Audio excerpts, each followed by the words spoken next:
shifting your self-concept directly relates to a shift in your reality.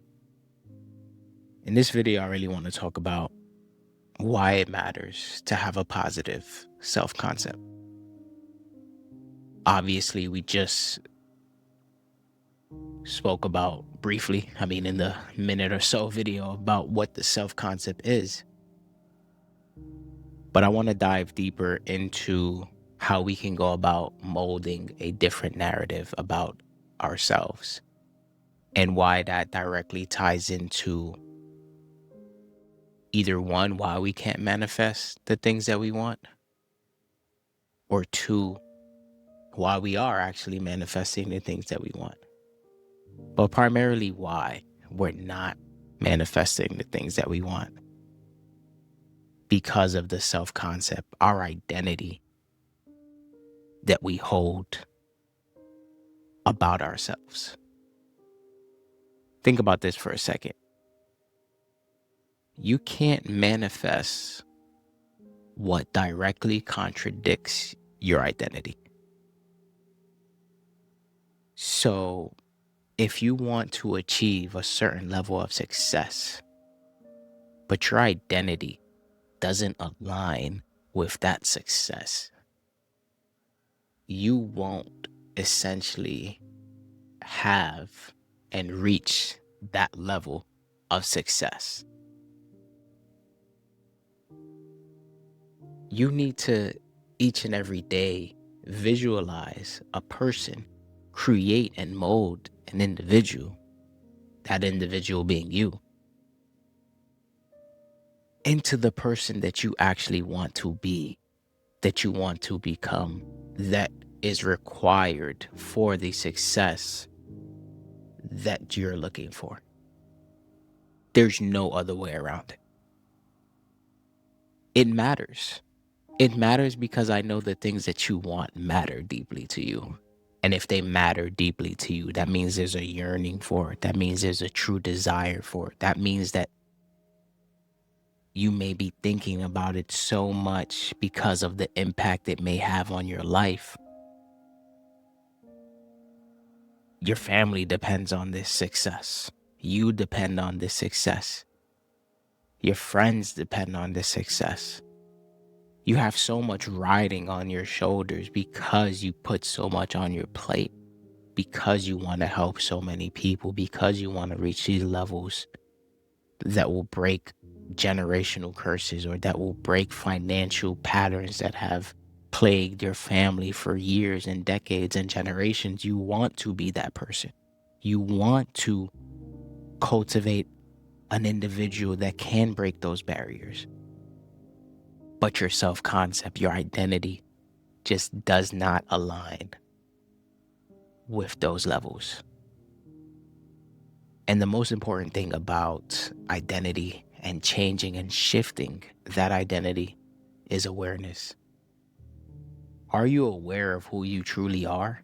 Are you aware of the things that you're telling yourself? Are you aware of the beliefs that you continue to affirm each and every day about yourself, about the places you can go, about the things that you can do, about who you are, about the experiences that you've had, about the experiences that you want to have? Are you being aware of those things?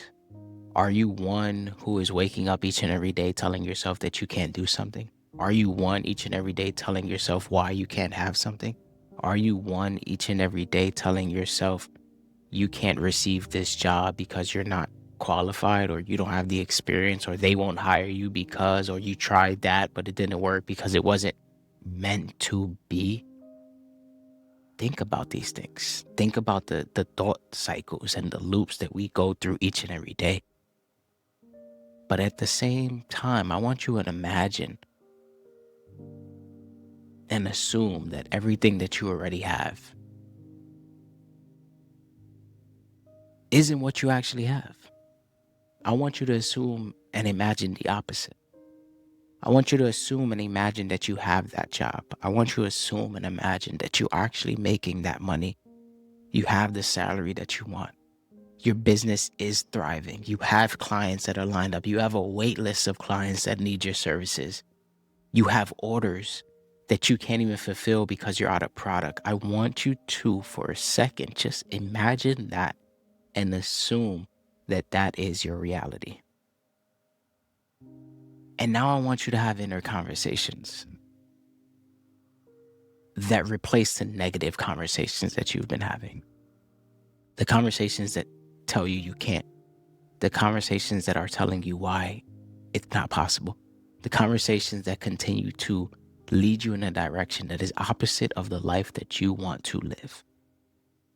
And when you begin to replace those conversations, and when you begin to affirm the opposite, and when you begin to truly shift your identity to becoming the person that you want to be, only then will you see an increase in confidence, a shift in circumstances, experiences, people, things that happen in your life that coincide with the direction that you want your life to go in. And I'm sure that's peace, prosperity, serenity, joy, happiness, growth, being with your family. I know that that's those things that you want, but you have to put in the time to shift the conversations.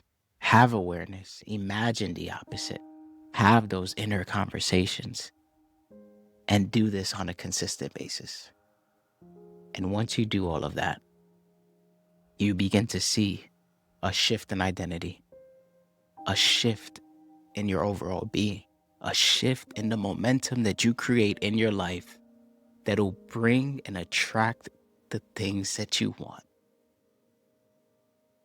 Now, obviously, all of this comes with work. You can't have one aspect and not have the other. So you have to work. You have to have the consistency. You have to be mentally strong and appreciate these conversations day in and day out. You have to align in all three areas of your life: the mental, the physical, the spiritual.